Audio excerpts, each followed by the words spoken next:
Okay, David Bridgeforth here. I haven't done a video. Well, first of all, I'm in my home, my DC home, Washington, D.C. And I have not done a video in a year and a half, 2 years. I'm busy, people. I'm busy. I'm creating. I'm trying to change the world, so excuse me. Sorry I've been MIA, and please don't email me anymore about a video. Y'all done got popular celebrity people emailing me, asking me to do videos, and writing me and saying, when you going to do another video, and we need to do a video, and we want to hear this, and we tired of watching the same videos that you've done. So, here is my newest video. Let the hype start. I want to talk about DBQ Magazine. I have yet said anything about DBQ Magazine in my own way on the camera. I've done interviews about it, but I haven't shared to you what it means. This magazine started as a bootleg review, if y'all didn't know. A year and a half ago, I was writing reviews. Almost 2 years ago, I was writing reviews of drag shows, drag pageants, balls, and events and parties. And I was just saying what I loved about a party, or what I didn't like, in a very unique way, because I'm a writer that has a gift for writing that way. And a mentor, father, friend of mine, Stanley Bennett Clay, who at one time owned the largest black gay magazine in the country before we were born, called me after reading my reviews and said, you should, create a gay magazine for your city, Indianapolis, Indiana. And I thought about it for a while. Didn't really seem very interested in it at the beginning, but decided to do a magazine for my city because there was no publication for gay people of color. There was a white gay magazine, newspaper, but there wasn't a magazine for people, Asian and black and Spanish, to find themselves and to see themselves in. So I said, let me start a magazine. Didn't know what to name it. Didn't know what to do with it. Didn't know anything about magazine business. People think that I'm on all the covers and because I'm a fame whore, and it's named after me because I'm fame whore. But no, actually it's named DBQ Magazine because Stanley Bennett Clay said I should name it after myself because no one can ever take it from me. I listened. I did that. Reggie Wells, who is Oprah's makeup artist, who called me after the first issue was published and said that I was going to be a superstar and he wanted to help me.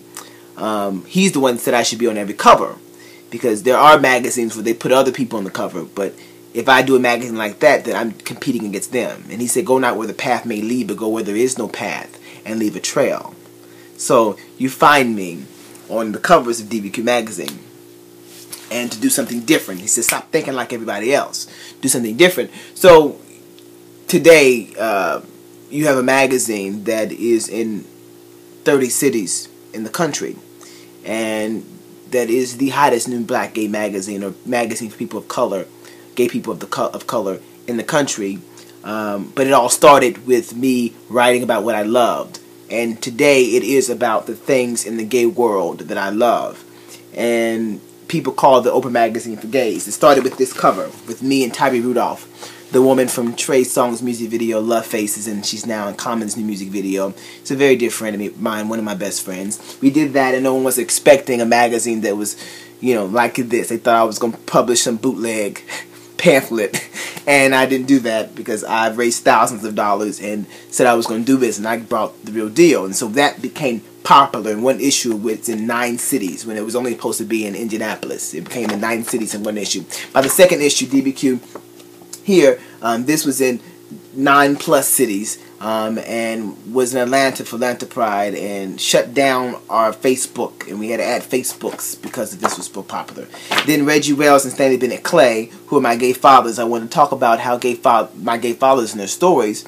This man being, the greatest black gay makeup artist alive, and this man being one of the most brilliant literary black gay minds alive. I wanted to share their gifts with people, and I also interviewed Remy Mars about porn, because I want to know why so many black gay men were doing porn.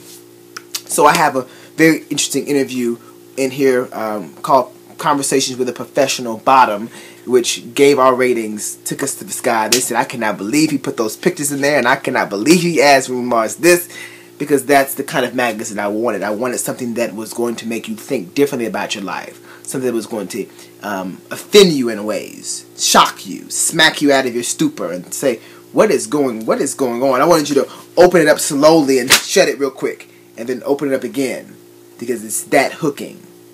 So make sure you get that copy. And now, the newest issue of DBQ Magazine, the spring issue, which is the best book I've ever done. It is thicker, it is more popular, it's been off of shelves like that. We've had to restock locations all over the country. It is the spring issue, and what I really wanted to say is that several things. I wanted to talk about gay love, because we don't get to see gay love very much, and so I interview my favorite couples around the country. Some popular, some famous, some not. Porn stars, average couples, old people, all of them.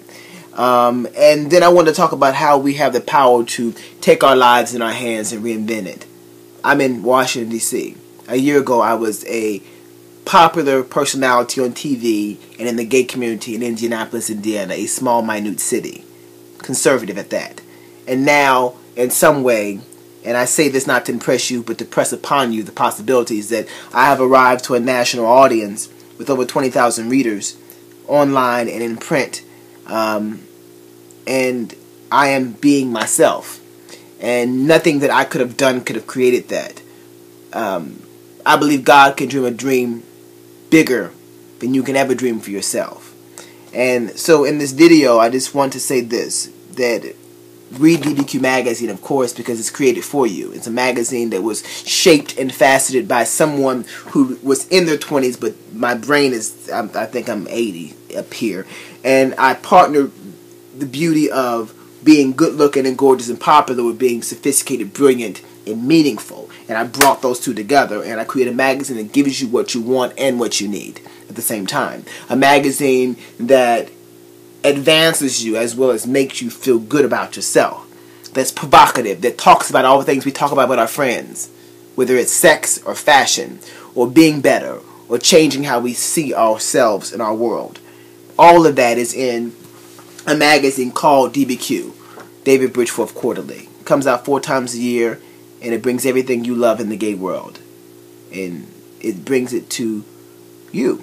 So read the magazine, dbqmag.com. That's the first thing. Second thing is, as you read and as you follow the work that I'm creating, what I want you to know, and I say all of that not to impress anybody, because I really don't need to impress anybody, but I really want to say that if I, a little black boy who became a black man, can create from my essence and be myself and be popular and make a living being David Bridgeforth, nobody else, then what can you do with this life that you live? We all are given the same things. God gifts to us is life, and how we live our lives is our gift to God. And if you can find in your life, where you are in the world, the space that you have within you, if you can find in that space your calling, your gift, your love, and you can play with it and use it and express it and expand it, you will find yourself in a space that will make you more happier than ever. This is David Bridgeforth. Plump, please, and pleasure. Spread the video. Tell everybody I did another one from DC. I love you.